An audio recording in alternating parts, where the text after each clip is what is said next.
Good morning. News and hair oil సమర్పిస్తున్న business breakfast షోకి స్వాగతం. ఏషియన్ మార్కెట్స్ లో కొంత వీక్ ట్రేడింగ్ ట్రెండ్ కొనసాగుతోంది. ఇవాళ లాస్ట్ నైట్ వాల్ స్ట్రీట్ లో ఒక భారీ సెల్ ఆఫ్, ప్రత్యేకించి టెక్నాలజీ బేస్డ్ స్టాక్స్ లో ఎక్కువ సెల్లింగ్ గమనించాం. సో యూఎస్ లో హెల్త్ కేర్ బిల్ ఆమోదానికి సెనెట్ ఇంకా వాయిదా వేస్తూనే ఉంది. సో దానికి అది ప్రధాన కారణంగా చెప్తున్నారు యూఎస్ లో stocks last night cell of కి గురి కావడానికి. సో ఏషియన్ మార్కెట్స్ లో కూడా ఇదే ట్రెండ్ కొనసాగుతుంది ప్రస్తుతం. అండ్ ఎస్జీఎక్స్ నిఫ్టీ ఇండికేట్ చేస్తుంది మన మార్కెట్స్ ఒక నెగటివ్ స్టార్ట్ కోసం ఎదురు చూస్తున్నాయని. సో గ్లోబల్ ప్రెషర్స్ లేకపోయినప్పటికీ కూడా నిన్న మన మార్కెట్స్ దేర్ ఓన్ వెయిట్ అంటాం ఇంగ్లీష్ లో. సో మన క్యూస్, గ్లోబల్ క్యూస్ కారణంగా నిన్న నష్టపోవడం చూసాం. అఫ్ కోర్స్ కొంత ఒక లాస్ట్ అవర్ రికవరీ అనేది కూడా కొంత రావడం చూసాం. ఫర్ ఇన్స్టెన్స్ నిఫ్టీ లో పాయింట్ ఆఫ్ ది డే నుంచి 42 పాయింట్లు కోలుకొని సుమారుగా ఒక 60 పాయింట్ల నష్టంతో క్లోజ్ అయింది. 9500 లెవెల్ని నిలబెట్టుకునే ప్రయత్నం చేస్తుంది. అలాగే బ్యాంక్ నిఫ్టీ కూడా లో పాయింట్ ఆఫ్ ది డే నుంచి 150 పాయింట్లు రికవర్ అయింది. కొంత లాస్ట్ అవర్ రికవరీ అనేది మనం చూసాం. సో ఇప్పటికే మనం నిఫ్టీకి సంబంధించి ఒక 200 పాయింట్స్ కరెక్షన్ హైయర్ లెవెల్స్ నుంచి చూస్తే ఆల్ టైమ్ హై ఏదైతే ఉందో 9707 నుంచి ఆల్మోస్ట్ 9500, అంటే ఒక 200 పాయింట్స్ కరెక్షన్ మనం ఇప్పటికే చూసాం. అండ్ ఇవాల్టి ఫస్ట్ అవర్ ట్రేడ్ లో కూడా మార్కెట్స్ నెగిటివ్ గా ఓపెన్ అయ్యి ట్రేడ్ కాబోతున్నాయి. సో నిన్నట్లాగా లోవర్ లెవెల్స్ దగ్గర కొంత రికవరీ వస్తుందా అన్నది చూడాలి. ఎందుకంటే కరెక్షన్ ఇంకో 1-2 రోజులు కొనసాగే అవకాశాలు ఎక్కువ కనిపిస్తున్నాయి. ఎస్పెషల్లీ ఎక్స్పైరీ ఉంది రేపు మనకు, F&O expiry. So F&O expiry వరకు కూడా మార్కెట్స్ లో కరెక్షన్ కొనసాగే అవకాశాలు కనిపిస్తున్నాయి. ఆ తర్వాత జూలై సిరీస్ ఏ విధంగా ప్రారంభమవుతుంది అన్నది ప్రస్తుతానికి సస్పెన్స్. నిన్నటి పతనానికి 2 ప్రధాన కారణాలు. డొమెస్టిక్ క్యూస్ అనుకున్నాం మనం. ఆ 2 క్యూస్ ఏంటి అంటే, ఒకటి జిఎస్టీ జిటర్స్. సో జిఎస్టీ రాబోతోంది, జూలై 1 నుంచి అమలు కాబోతోంది. దీని ఇంప్లిమెంటేషన్ లో రకరకాల సమస్యలు ఉంటాయి. ఫలితంగా కార్పొరేట్ బిజినెస్ మీద దీని ఇంపాక్ట్ నెగిటివ్ గా ఉంటుంది. కంపెనీల earnings at least for 1 quarter, if possible maybe 2 quarters కూడా, అంటే ఒక 6 నెలల పాటు జిఎస్టీ జిటర్స్ అనేవి కొనసాగుతాయి. అండ్ సేల్స్ మీద, కంపెనీల సేల్స్ మీద దీని ప్రభావం ఉంటుంది అన్న అంచనాలు మనకు మార్కెట్స్ లో కనిపిస్తున్నాయి. అయితే ఇప్పటికి మాత్రం ఇవాళ ఎకనామిక్ టైమ్స్ వార్త చూస్తే pre GST sale delivers the goods for durables. Durables అంటే మన ఏసీలు, రిఫ్రిజిరేటర్లు, టీవీలు, ఇటువంటి కంపెనీస్ ఉంటాయి కదా, వాషింగ్ మెషిన్స్, ఇటువంటి తయారు చేసే కంపెనీల సేల్స్ మాత్రం జూన్ లో ఆల్మోస్ట్ 85 to 90% గ్రోత్ కనిపించింది. ఎందుకంటే అందరూ క్లియరెన్స్ సేల్ పెట్టేశారు, జిఎస్టీ వస్తోంది. ఇక పాత గూడ్స్ కి సంబంధించి పన్ను విధానాలు వచ్చే మార్పులను తట్టుకోవడం ఎందుకు అన్నట్లు ముందుగానే సేల్స్ మనం ఒక క్లియరెన్స్ సేల్ లాంటివి చూస్తున్నాం. సో అవన్నీ కూడా కంపెనీల సేల్స్ మీద చాలా ప్రభావం చూపిస్తున్నాయి, retail companies especially. So but next quarter నుంచి మాత్రం జిఎస్టీ జిటర్స్ ఉంటాయి. ఈ నేపథ్యంలో మార్కెట్స్ లో ఒక సెల్ ఆఫ్ చూస్తున్నాం. అలాగే banks, more provisions for banks. ఎందుకంటే ఈ బ్యాంక్రప్సీ కోడ్ ఏదైతే ఉందో, ఇన్సాల్వెన్సీ అండ్ బ్యాంక్రప్సీ కోడ్, దాని కింద వచ్చే కంపెనీస్ అన్నిటికి కూడా ఆ స్ట్రెస్ అసెట్స్ ఏవైతే ఉన్నాయో వాటికి first to begin with 50% provision చేయమంటున్నారు ఆర్బీఐ. అండ్ ఒకవేళ 180 days లోపల ఎటువంటి సొల్యూషన్ రాకపోతే బిజినెస్ ని లిక్విడేట్ చేసేసి పరిస్థితుల్లో 100% ప్రొవిజన్ చేయమంటున్నారు. సో ఇది బ్యాంక్స్ అసెట్ బుక్ మీద చాలా తీవ్రమైన ప్రభావం చూపిస్తుంది. కాబట్టి బ్యాంక్ స్టాక్స్ లో నిన్న ఒక హెవీ సెల్లింగ్ చూసాం.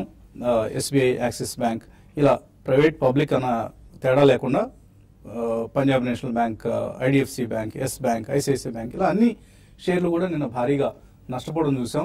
సో ఈ ప్రభావం ఇవాళ కూడా బ్యాంక్ స్టాక్స్ మీద కొనసాగే అవకాశమే ఎక్కువగా కనిపిస్తోంది. సో నిఫ్టీ మనం గతంలో అందరం బుల్లిష్ గా అయిపోయాం, యూఫరిక్ గా మారాం. 10,000 మార్క్ ఇంకా అట్టే దూరంలో లేదు అని అనుకున్నాం.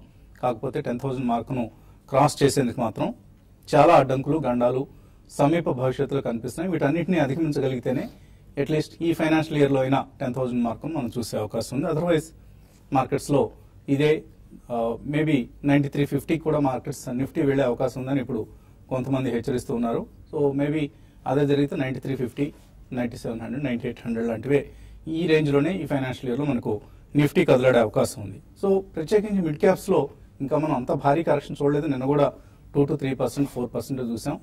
అండ్ లార్జ్ క్యాప్స్ లో కనుక ఇవాళ రేపటితో ఈ ఫాల్ ఆగిపోయి ఎల్లుండి నుంచి మళ్ళీ ఫ్రెష్ బయింగ్ కనుక కొనసాగితే మేబీ మిడ్ క్యాప్స్ లో పతనం అంతగా ఉండకపోవచ్చు. అదర్వైజ్ మిడ్ క్యాప్స్ లో ఒక ఎనదర్ 10% కరెక్షన్ మనం చూసినా కూడా ఆశ్చర్యపోనవసరం లేదు.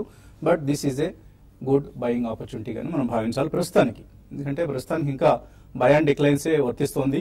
మేబీ సెలాన్ ర్యాలీ అన్నది ఇవాల్టి రేపటి ట్రేడింగ్ ను బట్టి మనం ఒకవేళ ఆ సూచనలు ఏమైనా కనిపిస్తున్నాయి అన్నది మనం అర్థం చేసుకోవచ్చు. అదర్వైజ్ ప్రస్తుతానికి అంతా మరీ బేరిష్ గా ఉండాల్సిన అవసరం లేదు, ప్యానిక్ కావాల్సిన అవసరం లేదు. అలా అని చెప్పేసి ఇమీడియట్ గా ఎగిరి గంతేసి షేర్లు కొనుక్కుందాం అనే ఆలోచన కూడా చేయొద్దు.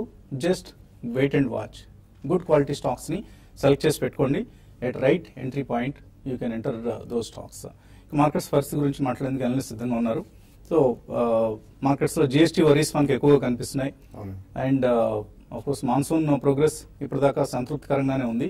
బట్ ఎక్కువ మంది కన్సర్న్ చూపిస్తుంది మాత్రం జిఎస్టీ. కరెక్ట్. సో మీరు ఎటువంటి ట్రెండ్ ఎక్స్పెక్ట్ చేస్తున్నారు? యా, డెఫినెట్లీ అండి. మన లాస్ట్ ఫ్యూ డేస్ నుంచి కూడా అదే చెప్తూనే వస్తున్నాం అందరం కూడా. So GST implementation is going to B disruption అండి. బట్ ప్రొసీజరల్లీ ఒకవేళ 3 to 6 months లోపల అది అన్ని సక్రమంగా జరిగితే మాత్రం I think that's going to be huge bullish sign. So మీరు ఇందాకంటే ఈ ఫైనాన్షియల్ ఇయర్స్ లో 10,000 క్రాస్ చేస్తాం. I think I'm definitely hopeful అండి. Financial is too far away. March 18 results కాబట్టి ఐ థింక్ నెక్స్ట్ రాబోయే 1 or 2 quarters లో starting from let's say September quarter and December quarter, June quarter already అయిపోయినట్టే మనకి ఉంది, results వెలువడతాయి కాబట్టి I think రాబోయే 3 to 4 months లో one should definitely use the opportunity.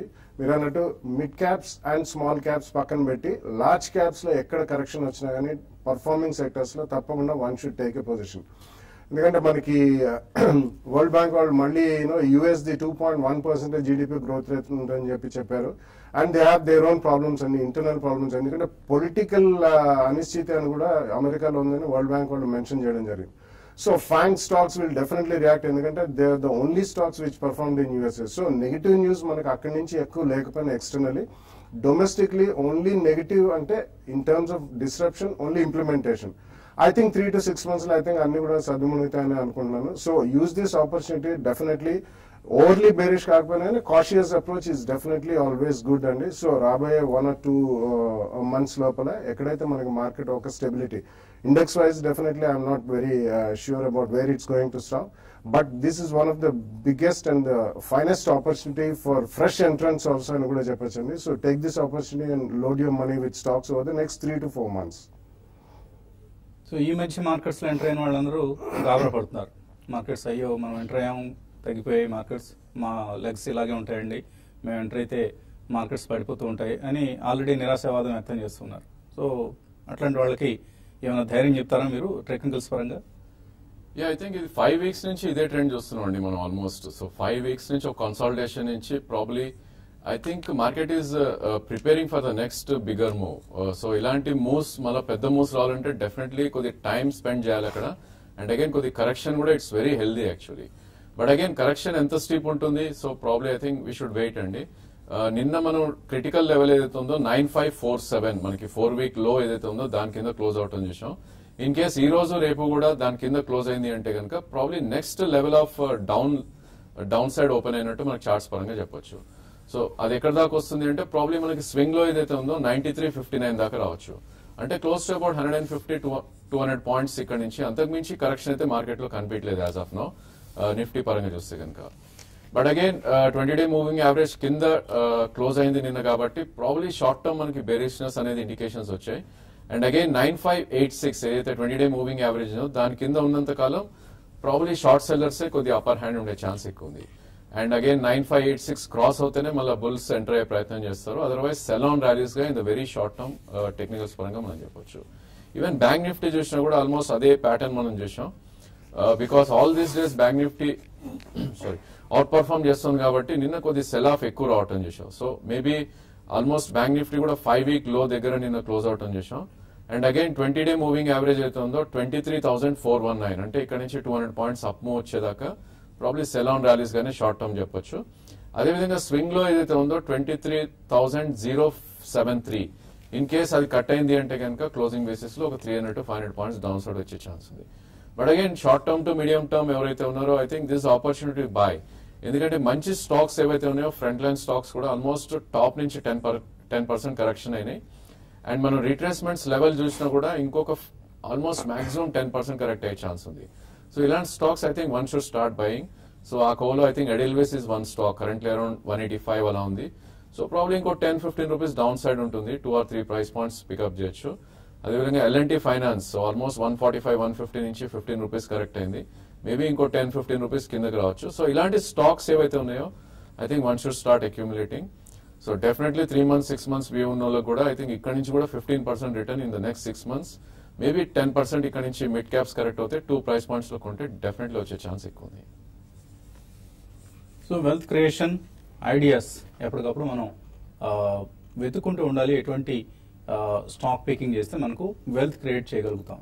So కొన్ని స్టాక్స్ లైక్ NBCC లాంటివి లాస్ట్ 5 yearsలో 20 times రిటర్న్స్ ఇచ్చాయి. జూన్ 2012లో 2012 జూన్లో 11 రూపాయలు ఉన్న NBCC షేర్ ప్రైస్ ఇప్పుడు 200 రూపాయలు అయింది. సో అంటే ఆల్మోస్ట్ 20 times రిటర్న్ ఇచ్చింది అనమాట. సో ఇదే వ్యవధిలో ఈ 5 yearsలో వాళ్ళ నెట్ ప్రాఫిట్ ఓన్లీ డబుల్ అయింది అంతే, 190 crores నుంచి 350 crores అయింది. బట్ స్టాక్ ప్రైస్ మాత్రం 20 times అయింది. So that is the kind of wealth creation that stock markets give us. So ఆపర్చునిటీని అందిపుచ్చుకోవడానికి సిద్ధంగా ఉందాం అండ్ ఇటువంటి కరెక్షన్స్ని మనం స్టాక్ పికింగ్కి వాడుకుందాం. వాల్యూ బై, ఇవాళ వాల్యూ బై బ్రేక్ తర్వాత చూద్దాం. ఈలోగా కాలర్స్ లైన్లో ఉన్నారు. చెన్నై నుంచి గోపాలకృష్ణ. హలో, నమస్కారం అండి. నమస్తే అండి, అడగండి గోపాలకృష్ణ. అరవింద్ ఫార్మ్ 770 రూపాయలు కొన్నాను లాస్ట్ ఇయర్, అది ఉంచుకోవచ్చా లేదా అమ్మేయమంటారా? 770లో అరవిందో కొన్నారు, హోల్డ్ చేయొచ్చా? I think if you're long term holder ఉంచొచ్చండి, ఎందుకంటే ఈ స్టాక్ యాజ్ ఏ స్పేస్ మొత్తం ఫార్మా అండర్ పర్ఫార్మ్ చేస్తుంది కాబట్టి ఇది కూడా అండర్ పర్ఫార్మ్ చేస్తుంది. But not to miss the opportunity నా ఉద్దేశంలో ప్రాబ్లీ అరబిందో కన్నా మీకు బెటర్ రిటర్న్స్ బ్రోకింగ్ హౌసెస్ ఏవైతే ఉన్నాయో లిస్టింగ్ స్పేస్ లో అవి ఇచ్చే ఛాన్స్ ఎక్కువ ఉంటుంది. So I think if you shift from Aurobindo to maybe Motilal Oswal లాంటి స్టాక్ లో మోతీలాల్ ఎక్కువ రిటర్న్స్ వచ్చే ఛాన్స్ ఉంది. ఐ థింక్ మీరు ఆ రిస్క్ తీసుకోదలుచుకుంటే కనుక డెఫినెట్లీ షిఫ్ట్ టు మోతీలాల్ అని చెప్తున్నాను. తర్వాత కాలర్ కూడా చెన్నై నుంచే శివ. హలో హలో, అడగండి Shiva. Hello, good morning sir, Vasanth గారు. మార్నింగ్. నేను చాలా రోజుల నుంచి ట్రై చేస్తున్నాను సార్ కాలు, కానీ కలవలేదు. ఫస్ట్ టైం కలిపిస్తున్నాను కాలు. Very good, congratulations. నేను ఆల్మోస్ట్ ఒక 2 months నుంచి ఫాలో అవుతున్నాను సార్ ప్రోగ్రామ్ కంటిన్యూస్లీ. గుడ్, 2 నెలలకే మీకు కాల్ కలిసిందంటే చాలా అదృష్టవంతుల కింద లెక్క. మార్కెట్ లో I'm so excited actually. Market లో చెయ్యి బాగా తిరుగుతుంది. Rising hand. మోహన గారికి చిన్న క్వశ్చన్ సార్ యాక్చువల్లీ. అడగండి. నా దగ్గర నేను ఆల్మోస్ట్ 3 years నుంచి ఇన్వెస్ట్ చేస్తున్నాను సార్. కొన్ని స్టాక్స్ లో కొంత లాస్ బేర్ చేశాను. వచ్చేసరికి ఏషియన్ గ్రానైట్ ఒకటి, RS software, Nandan denim and Adani transmission sir. ఇవన్నీ సార్ నా దగ్గర. ఇప్పుడు ప్రజెంట్ ఈ స్టాక్స్ హోల్డ్ చేయమంటారా అమ్ముకోమంటారా? Asian granite, RS software, Nandan denim and Adani transmission. Yeah, I think Asian Granite and Nandan Denim definitely unchachane cheptanu. And Asian Granite has done extremely well. Last at least 2-3 years తీసుకుంటే it has given more than 10 times return andi. So Asian Granite I think you should definitely hold. Nandan Denim recently it started participating after a long hiatus and a lull. So around 125-130 zone lo undi. Adi kuda I think you should keep it. Adani Transmission iటువంటి they are more of a tradable shares andi. RS Software I think you should switch over and ఎందుకంటే ఆ particular space లో payment gateways కి సంబంధించిన IT related stocks or even IT related stocks అంతగా రాణించట్లేదు. And secondly it's getting too concentrated and too intensely competitive industry. So I think అందులోంచి మీరు బయటకు వచ్చేయండి. మిగతా మాత్రం డెఫినెట్లీ ఉంచండి. నథింగ్ టు వరీ అబౌట్ అండి. If you have at least 1-2 year view you will make good money. సో ఇవాల్టి wealth creation idea value by recommendation ని తెలుసుకోబోయే ముందు చిన్న బ్రేక్ తీస్తున్నాం.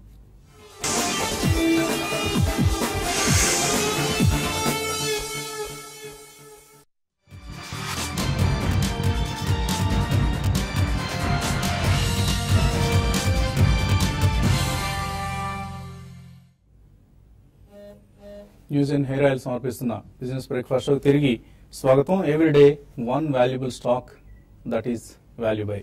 సో ఇవాల్టి వాల్యూ బై గతంలో ఈ స్పెషాలిటీ కెమికల్స్ కంపెనీ గురించి మనం 1-2 సందర్భాల్లో మాట్లాడుకున్నాం. ఆల్రెడీ కొంతమంది కాలర్స్ అడిగినప్పుడు కూడా చెప్పడం జరిగింది. It's definitely a very good world class company అని. నేషనల్ పెరాక్సైడ్, సో పెరాక్సిజన్ కెమికల్స్ అంటాం మనం.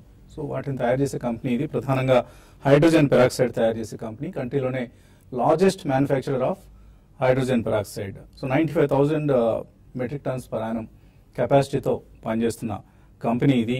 Installed capacity for hydrogen peroxide manufacturing. ఇదే కాకుండా compressed hydrogen gas, per acetic acid, sodium perborate ఇటువంటి కెమికల్స్ అన్నిటిని తయారు చేసే నేషనల్ పెరాక్సైడ్ ఇది Bombay Dyeing group promoters Wadias ఉన్నారు కదా, వాళ్ళకి చెందిన కంపెనీ ఇది. So very strong promoters, Bombay Dyeing, Bombay Burmah Trading ఇటువంటి కంపెనీస్ని ప్రమోట్ చేసిన వాడియాస్కి సంబంధించిన ఏవియేషన్ ఇండస్ట్రీలో కూడా ఉన్నారు వాళ్ళు. సో హైడ్రోజన్ పెరాక్సైడ్ని కంట్రీలో ఆల్మోస్ట్ 43% మార్కెట్ షేర్ నేషనల్ పెరాక్సైడ్కి ఉంది. దీన్ని ఎక్కువ నాన్ పొల్యూటింగ్ ఆక్సిడైజింగ్ ఏజెంట్గా వాడతారు. అంటే ఆక్సిడైజర్స్, బ్లీచింగ్ ఏజెంట్స్, డిస్ఇన్ఫెక్టాంట్స్ అంటే క్రిమి నాశకాలు ఉంటాయి కదా అటువంటి వాటిలో, అలాగే నాన్ ఎడిబుల్ ఆయిల్స్ రిఫైనింగ్లో వాడతారు. అండ్ వైడర్ అప్లికేషన్స్ ఉన్నాయి. వాటర్ అండ్ ఎఫ్లూయెంట్ ట్రీట్మెంట్ ప్లాంట్స్లో వాడతారు హైడ్రోజన్ పెరాక్సైడ్ని. Paper pulp bleaching, chemical synthesis, textile bleaching ఇండస్ట్రీలో వాడతారు. అలాగే షుగర్ ఇండస్ట్రీలో బ్లీచింగ్ కోసం వాడతారు. అండ్ మెటలర్జీ ఇండస్ట్రీలో కూడా అప్లికేషన్స్ ఉంటాయి ఈ హైడ్రోజన్ పెరాక్సైడ్ ప్రోడక్ట్కి. So comparable companies Gujarat Heavy Chemicals లాంటి కంపెనీస్ ఉన్నాయి మనకు. అలాగే టాటా కెమికల్స్, యూపీఎల్ లాంటి కంపెనీస్ కూడా తయారు చేస్తున్నాయి. సో ప్రస్తుతం market capitalisation is just 748 crores. And EPS last year మనం చూస్తే 84 రూపీస్ ఈపీఎస్ ఉంది. అండ్ పిఈ లెస్ దాన్ 15 పడిపోయింది. ఈ కరెక్షన్లో ఒక 100 రూపాయల కరెక్షన్ మనం చూస్తున్నాం. 1400 నుంచి 1300 పడిపోవడం. మెయిన్ అడ్వాంటేజ్ చూసి కంపెనీకి ప్రధానమైన raw material natural gas. So దీన్ని మనం ఎక్కువగా దిగుమతి చేసుకుంటూ ఉంటాం న్యాచురల్ గ్యాస్ని, వీళ్ళకి అవసరమైన రా మెటీరియల్స్ని.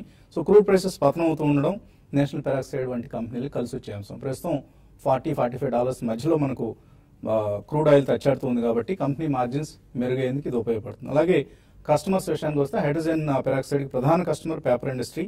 ఇటీవల పేపర్ ఇండస్ట్రీ బాగా పనిచేస్తుంది కాబట్టి కంపెనీ పెర్ఫార్మెన్స్ మీద పాజిటివ్ ప్రభావం మనం గమనిస్తున్నాం. అలాగే మరొక emerging customers effluent treatment plants of refineries. So crude oil refineries కొత్త వచ్చిన కొద్దీ ఈ కంపెనీకి వ్యాపార అవకాశాలు మరింతగా పెరుగుతూ ఉంటాయి. అలాగే హైడ్రోజన్ పెరాక్సైడ్ కోసం మనం 20% ఇంపోర్ట్స్ మీద ఆధారపడుతుంది మన కంట్రీలో తయారయ్యేది 80% మాత్రమే. ఇటీవల పాకిస్తాన్, బంగ్లాదేశ్, థాయిలాండ్ లాంటి దేశాల నుంచి దిగుమతి చేసుకునే దిగుమతుల మీద యాంటీ డంపింగ్ డ్యూటీ విధించారు 5 years పాటు. కాబట్టి ఈ వార్త వచ్చినప్పటి నుంచి షేర్ ప్రైస్ బాగా పెరిగింది. అది కాస్త నిన్న మొన్న తగ్గింది కాబట్టి ఇక్కడ మళ్ళీ మనకు ఒక బయింగ్ ఆపర్చునిటీ కనిపిస్తుంది నేషనల్ పెరాక్సైడ్లో. అండ్ మార్కెట్ దీనిలో ఉన్న మరొక బ్యూటీ ఏంటంటే ఈ కంపెనీకి huge investments in group companies ఉన్నాయి. బాంబే డైయింగ్ షేర్లు ఫర్ ఇన్స్టాన్స్ 19 lakh shares ఈ కంపెనీ హోల్డ్ చేస్తుంది. వాటి వాల్యూ ఒక 15.7 crores ఉంది. అలాగే బాంబే బర్మా ట్రేడింగ్ ఈ కంపెనీ షేర్లు కూడా 54.6 lakh shares ఈ కంపెనీ హోల్డ్ చేస్తుంది. వాటి విలువ 480 crores. సో మొత్తం గమనిస్తే మనకు almost 500 crores worth investments company దగ్గర కనిపిస్తున్నాయి. వాటి వాల్యూ పర్ షేర్ చూస్తే 865 రూపీస్. సో దాన్ని తీసేస్తే ఇప్పుడున్న 1300లోంచి it is less than 436 rupees మాత్రమే మనం షేర్ చెల్లిస్తున్నట్లుగా అర్థం చేసుకోవచ్చు. So it's a very good company, మంచి స్ట్రాంగ్ ప్రమోటర్ పేరెంటేజ్ ఉన్న కంపెనీ. దెన్ మార్కెట్లో కోర్స్ ఒకే ఒక నెగిటివ్ ఈ కంపెనీకి సంబంధించి మనకు అనిపించేది ఏంటంటే లిక్విడిటీ తక్కువ. బీఎస్సీలో మాత్రం లిస్ట్ అయి ఉంది. ఎవరైనా ఇవాళ వాల్యూ బైగా చెప్పారు ఒక 5,000 షేర్లు కొందామని చూస్తే ఇవాళ అంతా కూడా శ్రమించి కొనుక్కోవాల్సిన పరిస్థితి ఉంటుంది. లో వాల్యూమ్స్ జరగడం ఒకటే ఇందులో నెగిటివ్ ఫ్యాక్టర్ మనకు కనిపించేది. Otherwise very good company, very well performing company in terms of financial performance. And also మార్కెట్స్లో చక్కటి రిటర్న్స్ ఇస్తుంది. Dividends healthy rate of dividend మనం చూస్తున్నాం. 34 rupees last year per share dividend ఇచ్చిన కంపెనీ ఇది. So cash rich company, debt almost negligible డెట్తో ఉన్న company కాబట్టి నేషనల్ పెరాక్సైడ్ని ఇవాళ వాల్యూ బైగా మనం రికమెండ్ చేస్తున్నాం. అండ్ 1 year టార్గెట్ మేబీ 1800 రూపీస్తో ఈ స్టాక్ని బయింగ్కి వెళ్ళొచ్చు.